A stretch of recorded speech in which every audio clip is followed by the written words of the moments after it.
Teman-teman, sholatnya sia-sia kalau teman-teman tidak mampu berbuat baik kepada orang tua.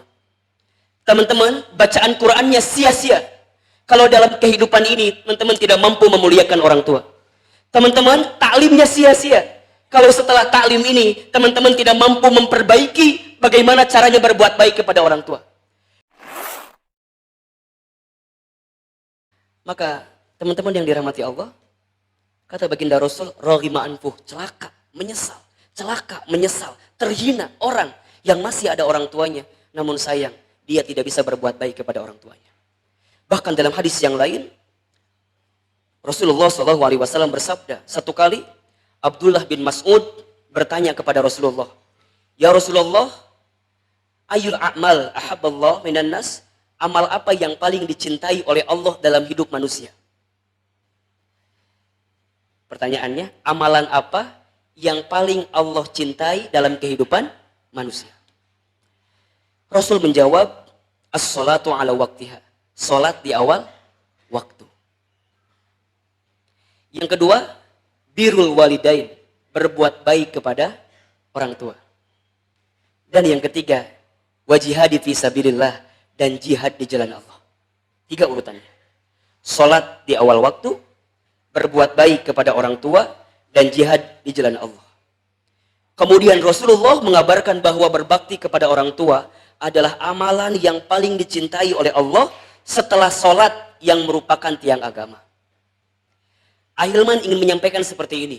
Teman-teman, salatnya sia-sia kalau teman-teman tidak mampu berbuat baik kepada orang tua.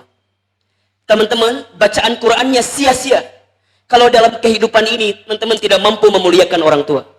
Teman-teman, taklimnya sia-sia kalau setelah taklim ini teman-teman tidak mampu memperbaiki bagaimana caranya berbuat baik kepada orang tua. Dan bisa jadi Ahilman ingin menyampaikan kepada teman-teman, kalau sekarang teman-teman punya kesulitan dalam hidup, ya, ada rezeki yang terbatas dalam hidup, ada permasalahan yang seringkali silih berganti datang dalam hidup, catat baik-baik. Bisa jadi bukan karena kurang ikhtiar teman-teman, tapi karena ada sesuatu yang belum teman-teman berikan kepada orang tua teman-teman. Karena Allah menyampaikan dalam Al-Quran tadi, saat engkau taat kepada Allah, maka yang kedua, engkau harus berbuat baik kepada orang tua. Maka ketika teman-teman taat kepada Allah, tapi tidak diiringi dengan berbuat baik kepada orang tua, maka ada yang salah dengan apa yang teman-teman lakukan.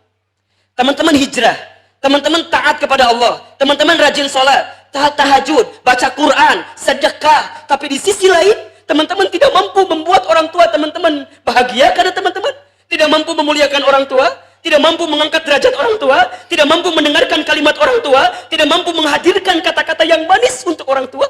Bahkan di rumah orang tua lebih banyak menangis karena kelakuan teman-teman, maka Ahilman sampaikan, hijrah teman-teman dipertanyakan. Karena kalau teman-teman ingin bertanya ke Ahilman, kalau saya mau hijrah, langkah apa yang harus saya lakukan pertama kali? 1, perbaiki sholat teman-teman. 2, perbaiki cara teman-teman memuliakan kedua orang tua teman-teman. Kalau belum ke sana, mohon maaf, teman-teman tidak akan bisa abadi hijrahnya. Mohon maaf. Apalagi kalau teman-teman bicara sosok spesial yang bernama ibu.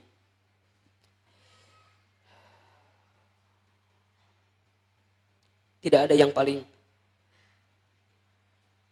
mau berkorban hidup mati dalam kehidupan kita kecuali ibu kita. Saat mengandung, ibu kita pernah membawa kita dalam waktu 9 bulan 10 hari. Itu bukan waktu yang sebentar, itu waktu yang lama. Ibu kita tidak pernah mengeluh kepada kita. Bahkan ketika beliau mengandung, selalu dijaga bagaimana caranya agar kandungan ini sehat. Bagaimana caranya agar kandungan ini bayinya normal. Bagaimana caranya agar asupan gizinya juga asupan gizi yang baik. Maka kata Rasulullah SAW ketika ada yang bertanya kepada Rasulullah, ya Rasulullah, kepada siapakah aku harus berbakti? Rasul menjawab, ummuka, kepada ibumu. Kemudian ya Rasulullah, summa ummuka, kemudian ibumu. Kemudian ibumu 3 kali disebutkan, summa abuka, kemudian bapamu. Sahabat bertanya, ya Rasul, kenapa engkau ucapkan 3 kali untuk urusan ibu, kenapa bapak sekali? Rasul menjawab, karena ada 3 hal yang tidak bapak lakukan, tapi ibu lakukan. Dan 3 hal ini berat perjuangannya. Dan 3 hal ini berat pengorbanannya. Dan 3 hal ini Begitu luar biasa pengorbanannya. Apa ya Rasulullah? Kata Rasulullah, satu, ibumu mengandung dirimu. Teman-teman berbuat baik sepanjang hidup teman-teman. Mohon maaf, kata Ibnu Umar, demi Allah, hatta tendangan kakimu dalam kandungan pun tidak akan bisa membalas sebesar apapun kebaikanmu saat di dunia ini. Teman-teman nyuapin ibunda. Teman-teman mijitin ibunda. Teman-teman nganterin ibunda. Teman-teman transfer uang kepada ibunda. Teman-teman ngasih makan kepada ibunda. Demi Allah, kata Ibnu Umar, kalau mau dibandingkan dengan tendangan kaki kita saat dikandung oleh ibu kita, tidak akan bisa membalas kebaikan itu.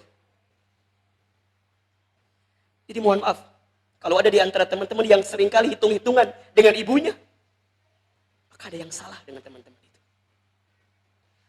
Satu, mengandung. Dua, melahirkan. Hidup mati. Hidup mati melahirkan. Bahkan tidak sedikit ada orang yang kemudian wafat saat melahirkan anaknya.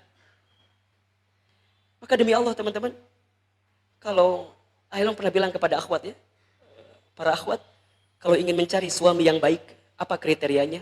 Carilah ikhwan yang dia memuliakan ibunya. Karena kalau dia seseorang yang memuliakan ibunya, maka dia tidak akan pernah sempat menghinakan Anda, merendahkan Anda, karena Anda sama dengan ibunya seorang perempuan. Dan yang ketiga, ibu kita menyusui. Ayah tidak melakukan itu. Maka kata Rasulullah SAW, derajat ibu itu lebih tinggi daripada ayah. Ayo kita simak beberapa kisah-kisah baktinya para ulama tabi'in kepada ibunya. Yang mohon maaf, mungkin semoga kisah-kisah ini bisa menginspirasi teman-teman. Lihat, ini kisah-kisah ulama, tabi'in, ahli ilmu, ilmunya banyak, ahli iman, ahli ibadah, tapi mereka masih berbakti kepada orang tuanya. Mohon maaf, kalau teman-teman sekarang masih banyak dosanya, masih banyak maksiatnya, kurang ilmunya, kurang ibadahnya, tidak bakti kepada orang tua, maka butuh cara seperti apa lagi agar kemudian surga dibuka oleh Allah Subhanahu wa taala. Ini para ulama, para tabi'in, lihat cara kebaktiannya seperti apa. Satu, ada seorang ulama yang bernama Iyas bin Muawiyah. Iyas bin Muawiyah, seorang ahli ilmu, berasal dari Irak. Ustadz, apa kebiasaannya? Senantiasa meneteskan air mata saat sholat, karena selalu terbayang wajah ibunya yang sudah wafat. Dalam sholat, Iyas bin Muawiyah, seorang tabi'in, seorang ulama, selalu meneteskan air matanya. Ketika sahabat lain bertanya, wahai Iyas bin Muawiyah, kenapa engkau menangis? Apa jawaban Iyas ketika itu? Demi Allah, aku menangis karena aku terbayang wajah ibuku, bukan hanya ingat bayangannya, tapi aku kehilangan kesempatan satu surga dalam kehidupanku. Maka Iyas memahami, jalan surga itu ada dua. Satu, jalan Allah, taat kepada Allah. Yang kedua, taat kepada orang tua. Iyas bin Muawiyah selalu menangis ketika sholat karena terbayang wajah ibunda yang sudah wafat. Pertanyaan Ahilman, jangankan teman-teman menangis ketika sholat, apakah teman-teman setelah sholat masih terbesit doa kepada orang tua atau kadang-kadang lupa dengan itu?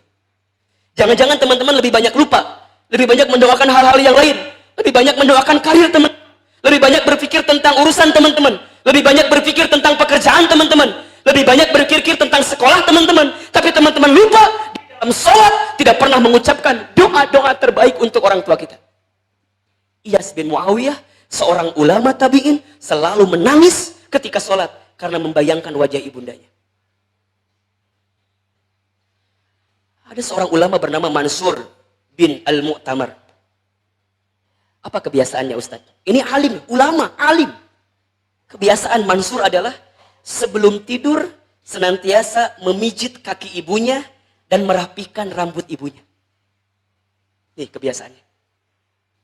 Ahli ilmu, ahli ibadah, ahli iman. Tapi sebelum tidur, dia selalu memijit ibunya dan merapikan rambut ibunya.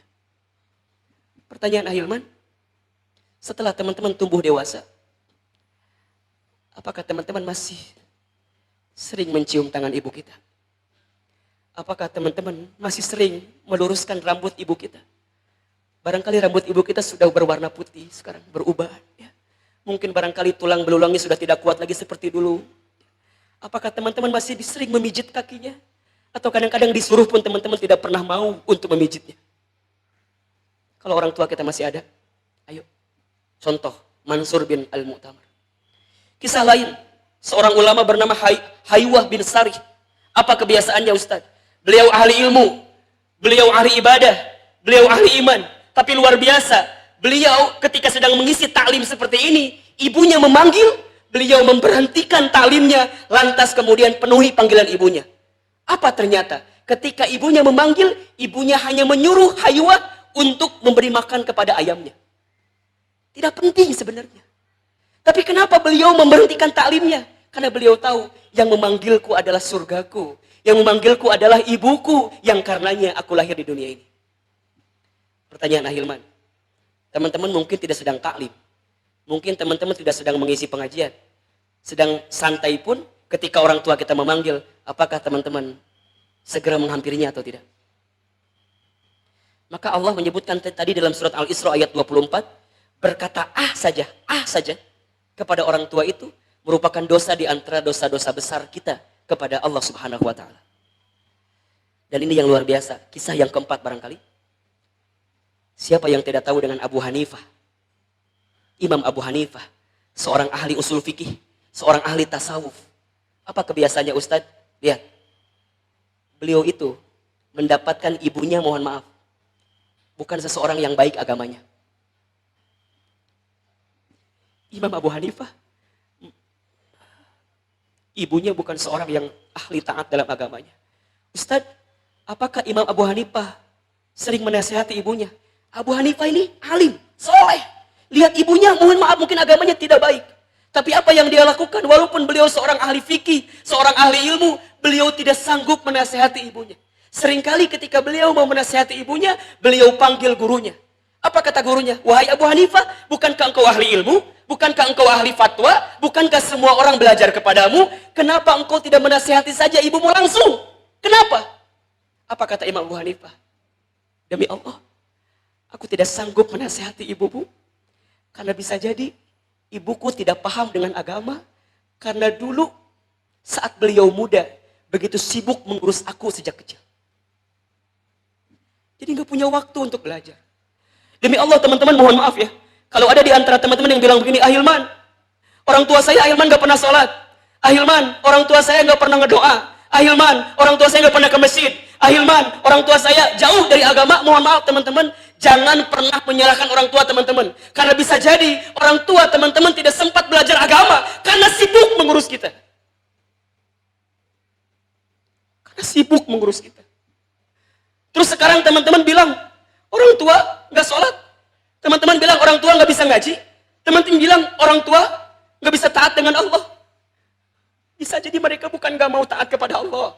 Bisa jadi mereka bukan nggak bisa ngaji. Tapi waktu mudanya mereka dulu dihabiskan untuk mengurus teman-teman yang sekarang ngaji. Maka teman-teman sia-sia belajar semuanya. Kalau saat teman-teman itu beranjak dewasa ini, teman-teman mampu melihat orang tua belum soleh, kemudian teman-teman menyalahkan orang tuanya. Lihat, ini kebiasaan para ulama tabi'in. Ahli ilmu, ahli ibadah, ahli iman. Apakah kita bisa seperti mereka atau jauh dari mereka? Allahu Akbar. Ini yang paling luar biasa. Kisah high class love. Cinta yang paling tinggi seorang anak kepada orang tuanya. Kisah tentang Uwais Al-Qarni. Mungkin di antara teman-teman pernah mendengar kisahnya. Tapi izinkan Ahilman kembali lagi mengisahkan kisah ini. Karena ini luar biasa. Satu kali di Yaman itu, ya, ada seorang pemuda bernama Uwais Al-Qarni. Ustaz Hilman, apa kebiasaannya Uwais itu? Uwais itu usianya 25 tahun. Mohon maaf, kalau usia 25, 25 tahun berarti usia sedang labil-labilnya. Sedang ingin, ingin bergerak kemana-mana. Gitu. Terus Ustaz, apa yang beliau lakukan? Uwais Al-Qarni ketika di usia 25, tidak bisa kemana-mana. Bukan gak mau. Tidak bisa melakukan apapun, bukan gak mau. Tapi ternyata pada saat itu, Uwais Al-Qarni tinggal di sebuah kampung namanya Qarn, di negeri Yaman, bersama seorang ibundanya. Dikisahkan dalam sebuah riwayat, ibunya itu sudah usia tua renta, usianya 88 tahun, kakinya lumpuh, matanya buta. Maka Uwais tidak punya waktu untuk kemana-mana karena setiap saat Uwais hanya menemani ibunya. Singkat cerita, di sisi lain pada saat itu Rasulullah Shallallahu Alaihi Wasallam itu pernah diajak jalan-jalan ke surga oleh malaikat Jibril. Ketika Rasul berjalan-jalan di surga, Rasul kaget. Kenapa? Karena semua surga itu bagus, indah, hijau, luar biasa. Tapi Rasul kaget, di pojokan surga ada sepasang sendal tarumpah yang jelek, yang kotor, yang busuk. Apa yang bikin kagetnya? Kok bisa di surga ada sendal yang jelek, yang busuk? Kemudian Rasul bertanya kepada malaikat Jibril waktu itu. Apa pertanyaannya? Wahai Jibril, sendal siapakah itu? Jibril menjawab, itu sendal sahabatmu. Rasul tambah kaget. Siapa sahabat yang engkau maksud itu? Kata Jibril, sahabatmu itu masyhurun fis sama wala masyhurun fil ard. Terkenal di langit namanya, tapi tidak terkenal di bumi namanya. Bayangin, terkenal di langit, viral di langit namanya, tidak terkenal di bumi. Kemudian Rasul bertanya lagi, siapa orang itu? Apa cirinya? Kata Jibril, ciri orang itu, kalau nanti engkau ketemu dengannya, engkau lihat punggungnya, di balik punggungnya akan banyak keluar darah. Siapa namanya? Apakah orangnya masih hidup atau sudah meninggal? Kata Jibril, sahabatmu itu masih hidup. Bayangin. Terbayang gak teman-teman? Orangnya masih hidup, tapi sendalnya sudah sampai di surga. Mohon maaf, kita mah jangankan sendal kita. Kitanya pun belum tentu masuk surga. Ini, teman-teman masih hidup di sini, tapi sendalnya sudah nyiapin kapling rumah di surga. Cirinya apa? Lihat punggungnya akan banyak keluar darah. Siapakah pemuda itu? Siapakah sahabat itu? Ketika Jibril mau menjawab, kemudian Rasul terbangun dari tidurnya. Berarti Rasul sedang bermimpi. Mimpinya seorang Rasul berarti mukjizat. Sebuah kenyataan. Sampai bertahun-tahun Rasul tidak menemukan sosok itu. Sampai kemudian Rasul memberikan wasiat kepada Khalifah Umar ketika itu, wahai Umar, jikalau engkau bertemu dengan seorang pemuda ya dari Qarn, dari Yaman, nanti kamu lihat punggungnya seperti apa. Masya Allah, singkat cerita teman-teman, kembali kepada kisah yang tadi.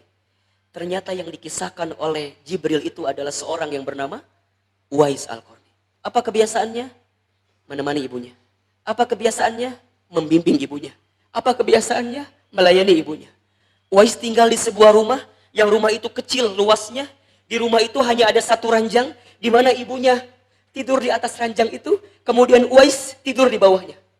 Bayangin, ibunya matanya buta, kakinya lumpuh.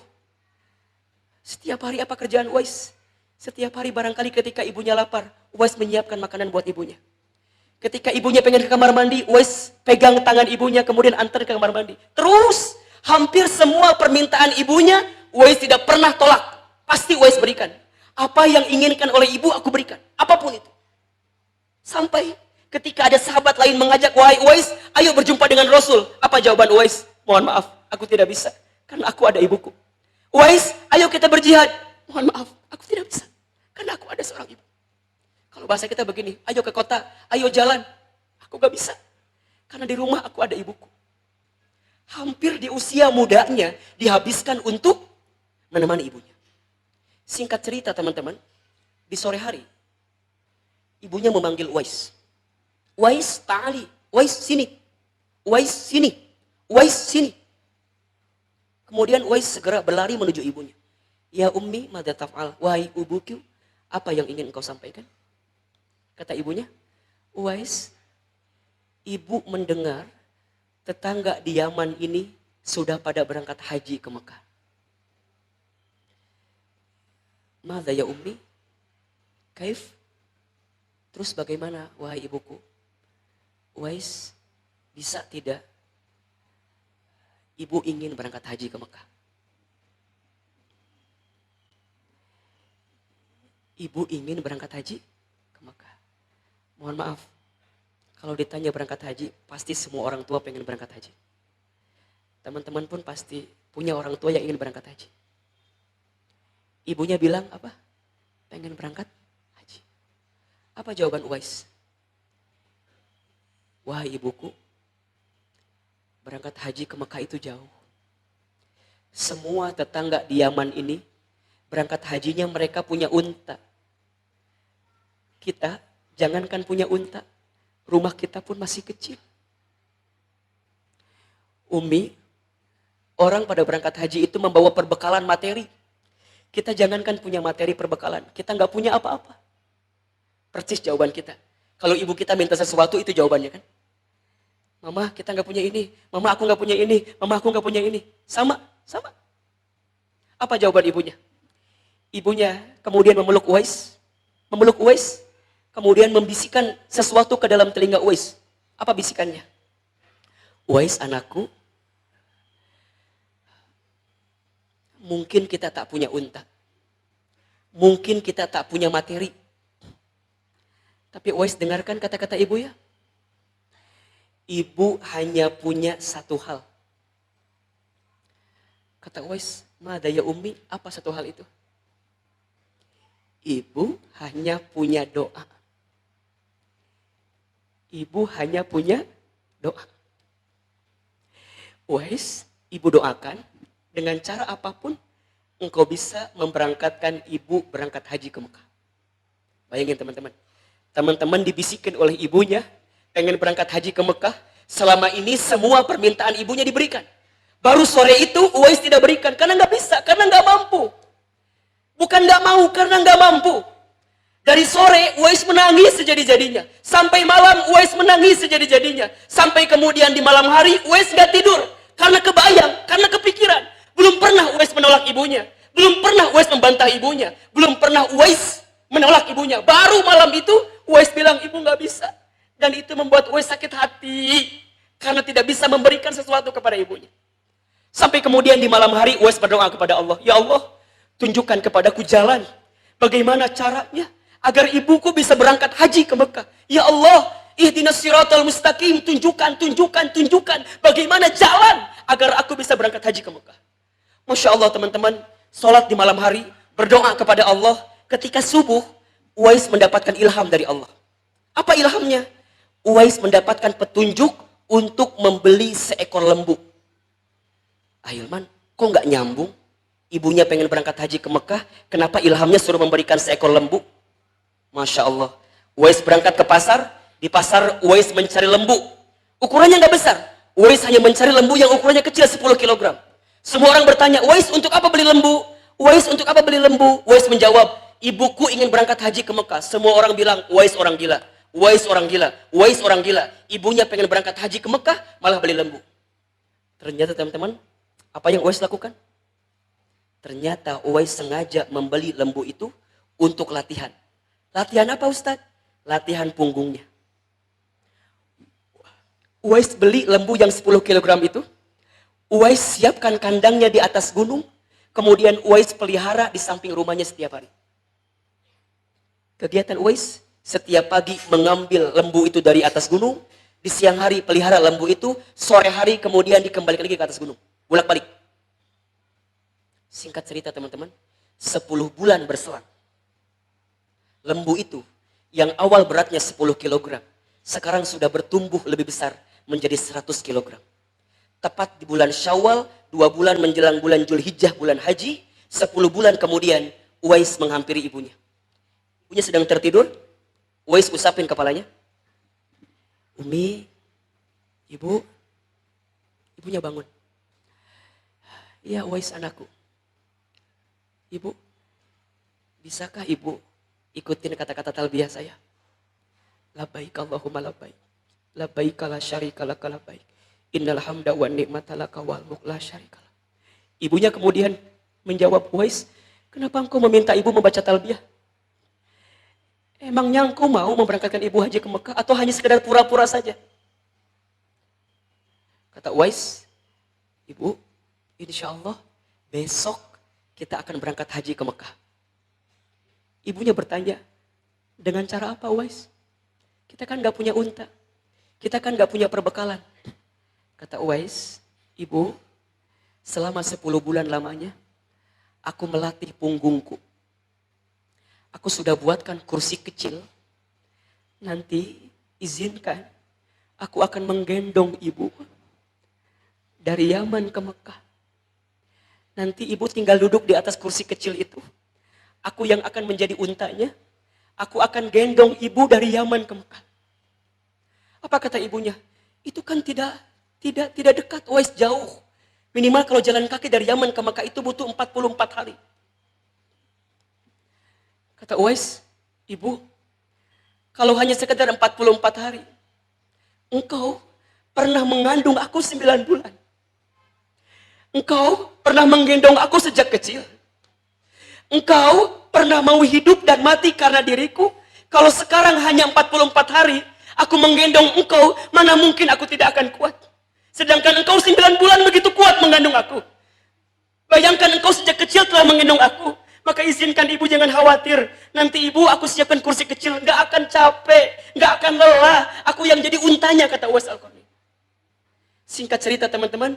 Tepat di hari keberangkatan. Ibunya masih tertidur. Uwais bersama temannya. Itu menggotong ibunya. Kemudian menyimpan ibunya di atas pundaknya. Di atas punggungnya. Ada kursi kecil di atasnya. Ibunya duduk di atas. Kemudian tasnya disimpan di depan. Jadi Uwais berjalan begini. Tasnya di depan. Ibunya di atas. Digendong. Digendong 44 hari dari Yaman ke Mekah. Singkat cerita teman-teman, sampailah di kota Mekah. Ambil mikot rukun yang pertama. Kemudian tawaf ifadah. Kemudian wukuf di padang Arafah. Mabit di Muzdalifah. Lempar jumroh di Mina. Sa'i dari Safa ke Marwah. Kemudian tahallul, selesai. Masya Allah. Kemudian masuk rukun yang terakhir, tawaf wada. 1, 2, 3, 4. Tepat di putaran ke-7. Uwais memanggil ibunya. Ibu. Uwais ingin menceritakan kalau hajinya sudah selesai. Karena ibunya kan gak bisa melihat. Ibunya lumpuh. Ibunya hanya bisa merasakan. Uwais hanya nunjukin, ibu, kita lagi tawaf depan Ka'bah, di samping ibu Ka'bah. Silakan berdoa, Bu. Ibu, depan ibu multazam. Silakan berdoa, Bu. Tepat di putaran ke-7 setelah tawaf wada itu, Uwais pengen bilang kepada ibunya, ibu sudah selesai. Ibu sudah haji. Tapi apa yang terjadi? Dipanggil 3 kali, ibunya tidak menjawab. Kemudian Uwais turunkan ibunya.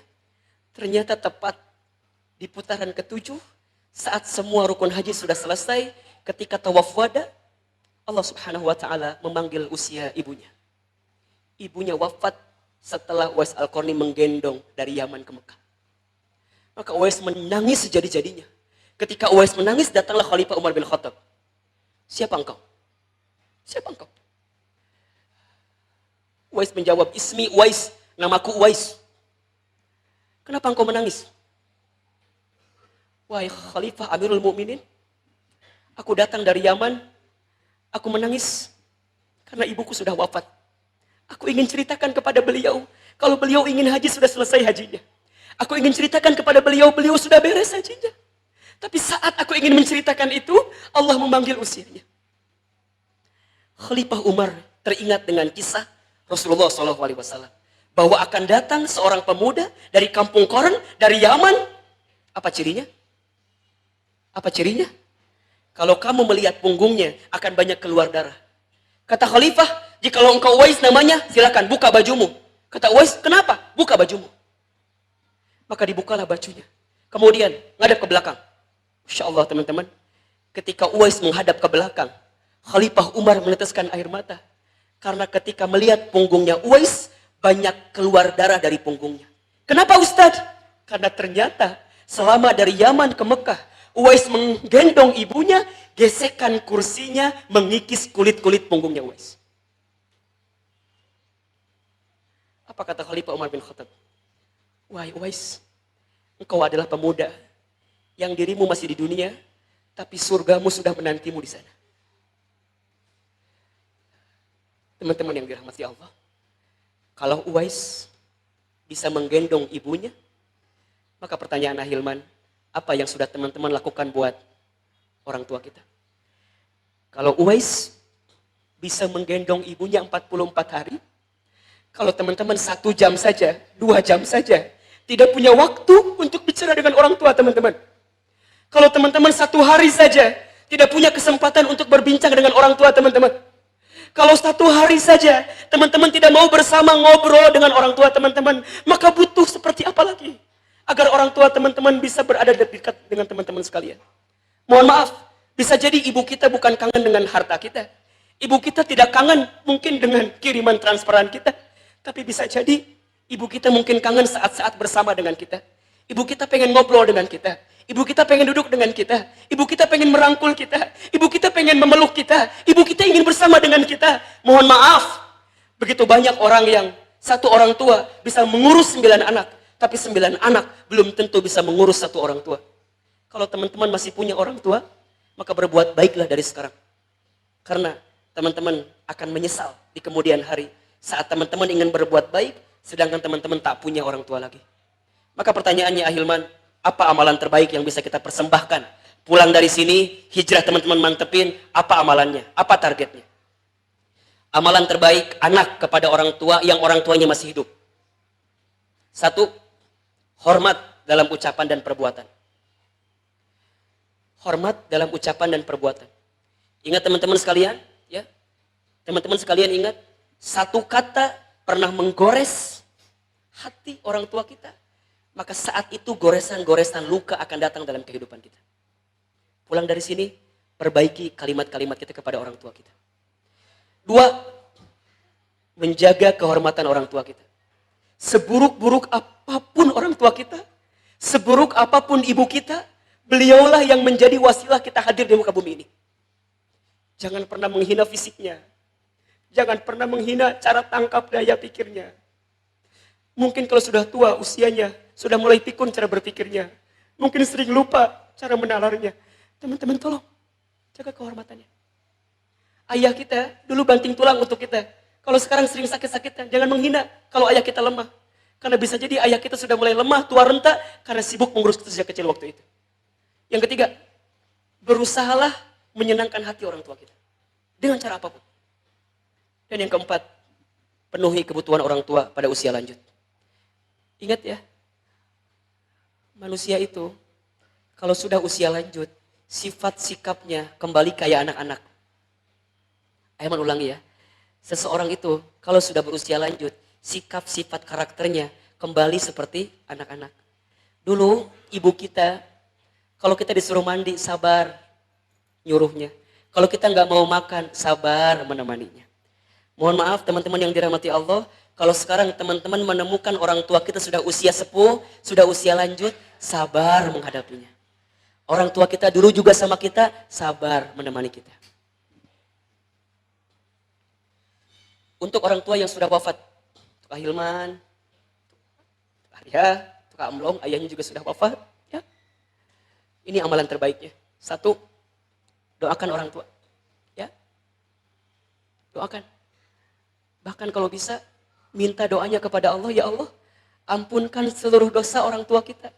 Karena bisa jadi dulu mereka berbuat dosa, karena sibuk mengurus kita sejak kecil. Ya. Menyelesaikan kewajiban atau wasiat orang tua.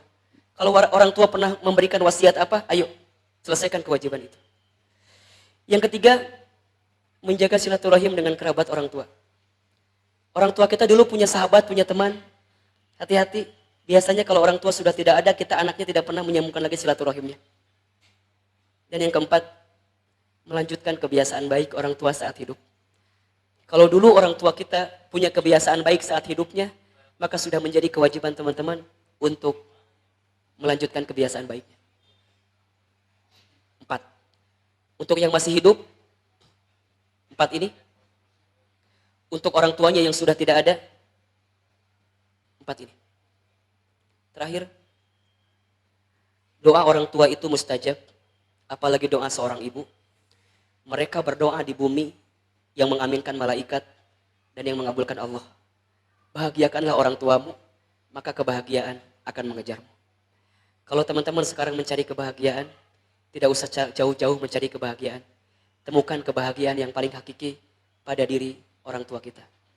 Teman-teman, cukup jadi anak yang soleh, cukup jadi anak yang baik, cukup jadi anak yang taat, karena itu akan menjadi pahala terbaik untuk orang tua kita yang sudah meninggal.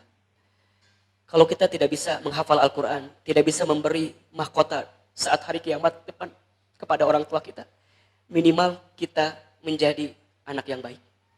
Karena Rasul pernah bersabda, orang tua yang sudah wafat itu di alam kubur, mereka pernah bertanya kepada malaikat Munkar Nakir. Apa pertanyaannya? Wahai malaikat Munkar Nakir, kenapa kuburanku semalam terang, badanku wangi, kuburanku luas? Kenapa malam ini gelap, badanku bau, sempit? Apa kata malaikat? Wahai fulan, sesungguhnya kemarin aku menemukan di antara anak-anakmu mendoakan untukmu. Tapi malam ini aku tidak menemukan di antara anak-anakmu mendoakan untukmu. Bahkan ada di antara mereka yang berbuat sesuatu yang tidak Allah senangi dalam kehidupannya. Teman-teman, hijrah ini semata-mata bukan karena kita. Tapi bisa jadi hijrah ini karena kebaikan kita kepada orang tua kita. Teman-teman yang akhwat, kalau teman-teman sayang kepada ayahnya, maka jaga jilbabnya, jaga hijabnya. Karena satu aurat pun terlihat, itu dosa yang menanggungnya adalah ayahnya. Teman-teman yang ikhwan, kalau sayang kepada ibunya, berkata-katalah yang baik. Karena saat teman-teman berkata yang baik, maka ibu kita tidak pernah menyesal, pernah dipinjam rahimnya untuk kita dikandung di dalam kehidupannya. Kalau sisa usia ini, teman-teman bisa berbuat baik, maka percepatlah kebaikan itu. Bisa jadi semua kegelisahan, semua kesulitan datang kepada hidup kita, karena ada doa orang tua kita yang belum hadir dalam kehidupan kita. Hati-hati dengan doa orang tua, karena doanya sangat mustajab. Pulang dari sini, cium tangan orang tua. Minta maaf kalau pernah punya salah. Peluk tubuhnya. Karena bisa jadi, teman-teman akan kehilangan waktu dengan orang tua dalam waktu yang tidak akan lama lagi. Semoga ini menjadi kekuatan dalam hijrah kita, untuk semakin memperbaiki di hadapan Allah Subhanahu wa taala. Sebelum tanya jawab, siapkan infak terbaik. Semoga infak terbaik yang kita berikan menjadi kebaikan untuk orang tua kita. Silakan kepada teman-teman dan kita iringi dengan bacaan sholawat. Semoga Allah Subhanahu wa taala menerima infak kita hari ini. Ya Nabi, salam alaika. Ya Rasul, salam, salam alaika. Ya Habib, salam alaika. Salawatullah alaika. Sama-sama.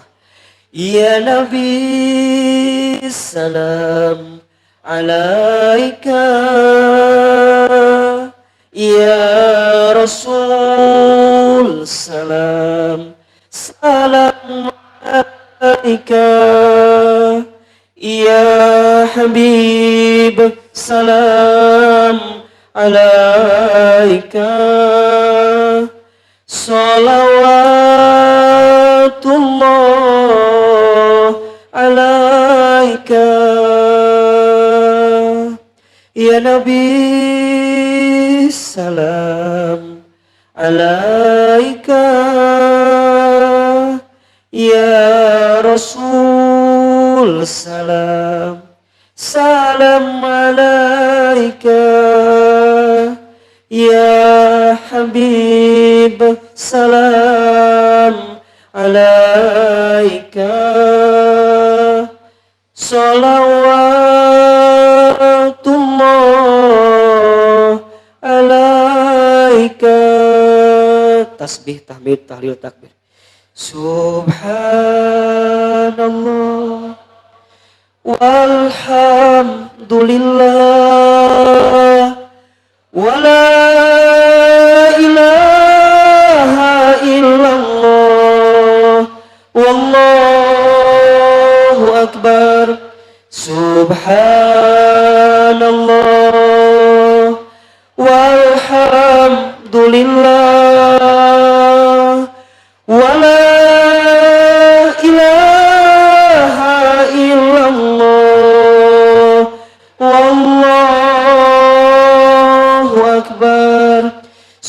Subhanallah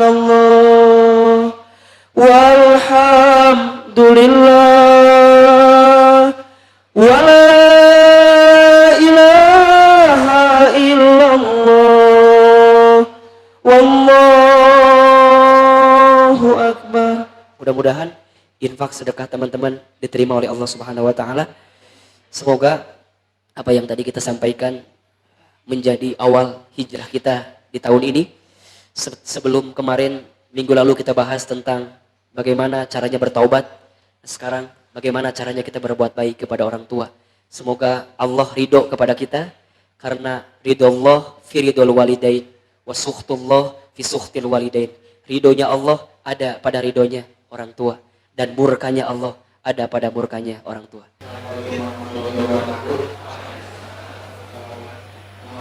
Saya lama, anak saya itu karena sebenarnya kalau anak saya itu selalu nanya sudah siap jujur, saya belum siap, bukan karena saya belum siap akhirnya berarti, tapi saya belum siap kalau saya nanti saya itu mau mandi dan gimana caranya supaya saya siap dari rumah itu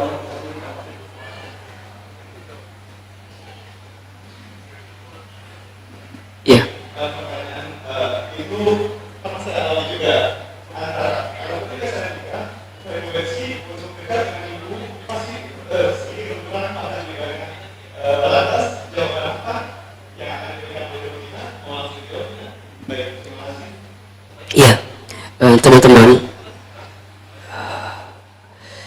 berpisah itu sesuatu keniscayaan.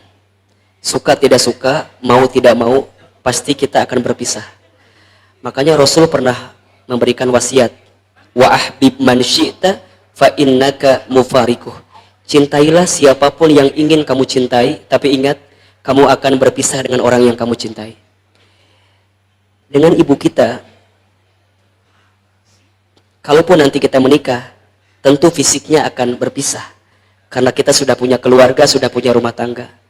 Tapi kan hatinya tidak berpisah. Antum masih bisa doakan ibu antum walaupun antum sudah menikah. Antum masih bisa silaturahim dengan ibu antum walaupun antum sudah punya istri. Maka catat baik-baik ya. Nanti, wahai calon istri, kalau ada suami Anda ingin berbuat baik kepada ibunya, kepada orang tuanya, jangan pernah dihambat oleh Anda. Karena begitu banyak sekarang rumah tangga, seorang laki-laki karena dikalahkan oleh istrinya saat mau berbuat baik kepada orang tuanya, dihambat oleh istrinya. Maka istri yang baik adalah istri yang mendukung bagaimana caranya suami ini juga memuliakan orang tua suaminya. Maka temukan, bikin komitmen, bikin perjanjian dengan calon istri kita. Neng, kalau mau nikah dengan saya, perjanjiannya adalah izinkan saya untuk powerful memberikan yang terbaik buat ibu saya sebelum ibu saya wafat, sebelum ibu saya meninggal di alam dunia ini. Dan yang paling penting teman-teman, kita ini pasti berpisah. Cuman di antara kebersamaan yang harus kita minta kepada Allah adalah kebersamaan di surganya Allah Subhanahu wa taala. Kalau tujuannya sama adalah surga, teman-teman tidak usah khawatir dengan perpisahan. Ahilman dengan almarhumah ibunda sudah berpisah. Tapi kalau Ahilman yakin visinya adalah surga, Ahilman tidak usah khawatir. Karena kita hanya beda jam keberangkatan saja. Ibunda saya lebih dulu dipanggil oleh Allah, dan saya pun tinggal nunggu beberapa waktu lagi akan dipanggil oleh Allah. Kalau tujuannya sama-sama surga, maka kita pasti akan dipertemukan lagi oleh Allah Subhanahu wa taala. Maka teman-teman yang dirahmati Allah, kalau sekarang kita menemukan ada di antara orang tua kita yang belum melakukan amalan-amalan penduduk surga, maka teman-teman berusahalah bagaimana caranya agar orang tua kita pun melakukan amalan-amalan surga dalam kehidupan. Karena bisa jadi, kalaupun teman-teman berpisah ketika di dunia, yakinlah Allah akan bersamakan lagi nanti di surganya Allah Subhanahu wa taala. Bismillahirrahmanirrahim. Assalamualaikum, Ahilman. Saya mau bertanya bagaimana jika seorang ibu setiap marahnya selalu menyebutkan kalau saya ini anak durhaka, karena selalu kata durhaka keluar setiap memarahi saya. Terima kasih.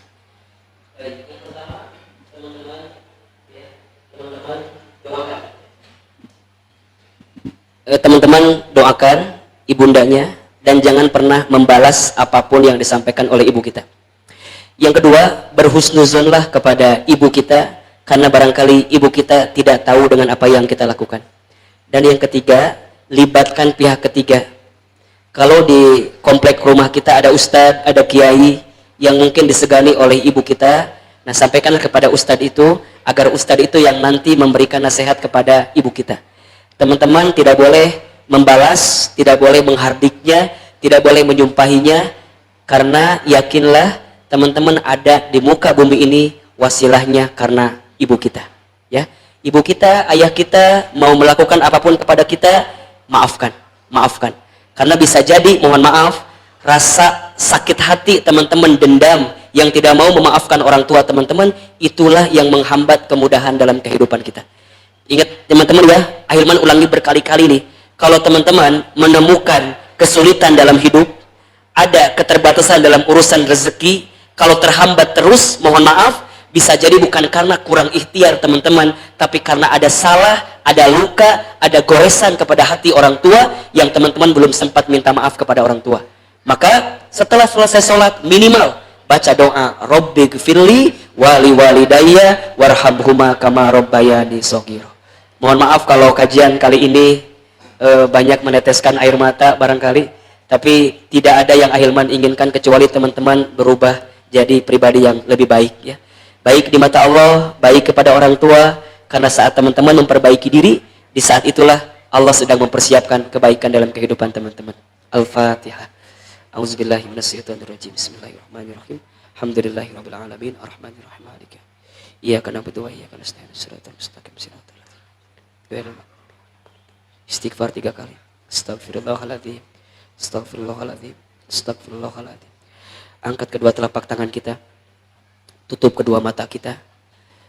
Seandainya bisa menangis, menangislah, karena ada 3 tetesan air mata yang haram menyentuh api neraka. 1, air mata yang keluar karena bertaubat kepada Allah. 2, air mata yang keluar karena rindu berjumpa dengan Allah. 3, air mata yang menyesal dengan setiap kesulitan yang datang dalam kehidupan kita. A'udzubillahi minasyaitonirrajim. Bismillahirrahmanirrahim. Alhamdulillahirabbil alamin. Allahumma shalli ala sayyidina Muhammadin wa ala alihi wa ashabihi ajmain. Ya Allah, ya Rahman, ya Rahim, Engkau yang melihat langkah kami, Engkau yang menatap setiap gerak-gerik kami, Engkau yang mengetahui setiap isi hati kami. Ya Allah, sebelum kami kembali ke tempat kami masing-masing, izinkan kami ya Allah yang hadir sore hari ini, siapapun yang pernah berbuat dosa, siapapun yang pernah berbuat maksiat, siapapun yang pernah berbuat khilaf, Allah, sebelum Engkau datangkan ajal kepada kami, ampuni setiap dosa-dosa kami ya Allah.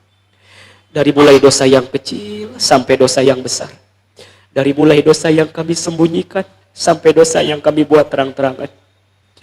Ya Allah, dosa mata dari pernah melihat yang tidak baik, dosa tangan dari pernah meraba, menyentuh, mengambil yang haram, dosa perut dari mungkin pernah makan minum yang haram, dosa kaki dari pernah melangkah ke tempat maksiat, dosa mulut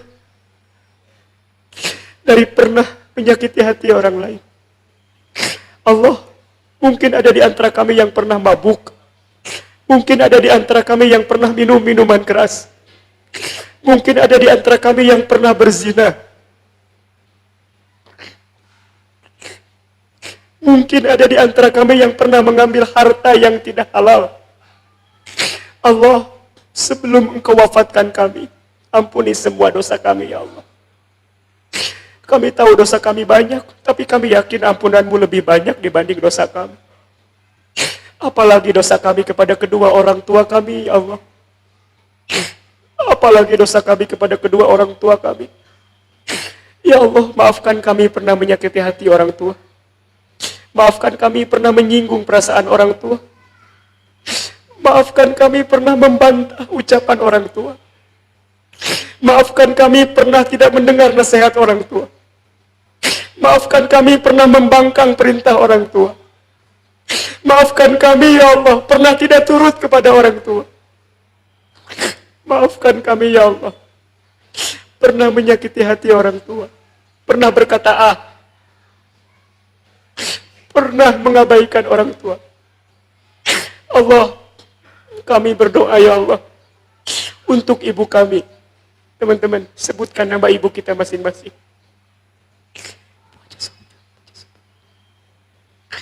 Ya Allah, halalkan setiap darah yang pernah keluar dari rahim ibunda kami saat melahirkan kami dulu ya Allah. Halalkan ya Allah setiap air susu yang pernah kami minum saat kecil ya Allah. Halalkan ya Allah setiap suapan manja ibu kami kepada kami ya Allah. Halalkan ya Allah setiap senyum manis, pelukan hangat ibu kami kepada kami ya Allah. Kami tahu ya Allah, kami hanya bisa menyakiti ibu kami. Kami belum bisa membahagiakan ibu kami. Ya Allah, untuk ayah kami ya Allah, sebutkan nama ayah kita masing-masing. Ya Allah, halalkan setiap keringat yang pernah keluar dari tubuh ayah kami. Saat dulu pernah mencari nafkah untuk kami, banting tulang untuk kami. Ya Allah, seandainya orang tua kami semuanya masih hidup, panjangkan usia mereka ya Allah. Sisakan usia mereka agar kami bisa berbuat baik kepada mereka ya Allah. Sehat afiatkan badan mereka ya Allah. Berkahi sisa usia mereka ya Allah. Seandainya ada di antara orang tua kami yang belum taat kepadamu, seandainya ada di antara orang tua kami yang sering melalaikan sholat ya Allah, lembutkan hatinya ya Allah. Engkau yang melembutkan hati, bukan kami ya Allah. Ya Allah, bagaimana caranya agar orang tua kami mau sama-sama mendekat kepadamu ya Allah. Ya Allah, seandainya ada di antara orang tua kami yang sudah wafat, lapangkan alam kuburnya. Terima iman Islamnya. Sayangi orang tua kami ya Allah, sebagaimana mereka sayang kepada kami saat kecil ya Allah. Rabbana ighfir lana wa liwalidina warhamhum kama rabbawna shighara. Ya Allah, jangan masukkan kami menjadi anak yang durhaka. Jangan golongkan kami menjadi anak yang durhaka. Kami takut dengan kesulitan yang datang dalam hidup kami karena ada rasa salah kepada orang tua kami ya Allah. Ya Allah, kami minta di sisa usia kami ini ya Allah, kuatkan kami untuk membahagiakan orang tua kami. Ikhlaskan kami untuk bisa membahagiakan orang tua kami. Kuatkan kami untuk bisa memuliakan orang tua kami. Kami tahu ya Allah, ridho-Mu datang daripada ridho orang tua kami. Murka-Mu pun datang karena murka orang tua kami. Maka ya Allah, lembutkan hati orang tua kami. Lembutkan hati orang tua kami. Lembutkan hati orang tua kami. Dan pertemukan, kumpulkan kami bersama orang tua kami nanti di surga-Mu ya Allah. Ya Allah ya Rahman ya Rahim, sore ini kami kembali bertekad untuk menjadi lebih baik ya Allah. Maka bimbing hijrah kami ya Allah, istiqomahkan hijrah kami ya Allah. Jadikan kami pribadi yang makin baik dari hari ke hari ya Allah. Ya Allah ya Rahman ya Rahim, seandainya waktu wafat kami sebentar lagi, wafatkan kami dalam keadaan beriman. Wafatkan kami dalam keadaan Islam. Wafatkan kami dalam keadaan husnul khatimah. Ya Allah, kami semua berkumpul karena-Mu, duduk di masjid karena-Mu. Janji kami ya Allah, kami berteman di dunia. Kami pun ingin sama-sama nanti berkumpul di surga ya Allah. Allahumma inna nas'aluka ridhoka wal jannah wa na'udzubika min sakhatika wan nar. Ya Allah, terima doa kami, terima ta'lim kami, ijabah permintaan kami, dan jadikan semua dalam kehidupan kami menjadi mudah ya Allah. Rabbana zalamna anfusana wa illam taghfir lana wa tarhamna lanakunanna minal khasirin. Rabbana taqabbal minna innaka antas samiul alim wa tub alaina innaka antat tawwabur rahim. Ya Allah, siapapun di antara kami yang sedang punya kesulitan, yang sedang punya persoalan, yang sedang gelisah, ya Allah, hadirkan jalan keluar untuk setiap kesulitan kami ya Allah. Rabbana atina fid dunya hasanah wa fil akhirati hasanah wa qina azabannar. Subhana rabbika rabbil izzati amma yasifun. Wassalamun alal mursalin. Walhamdulillahirabbil alamin.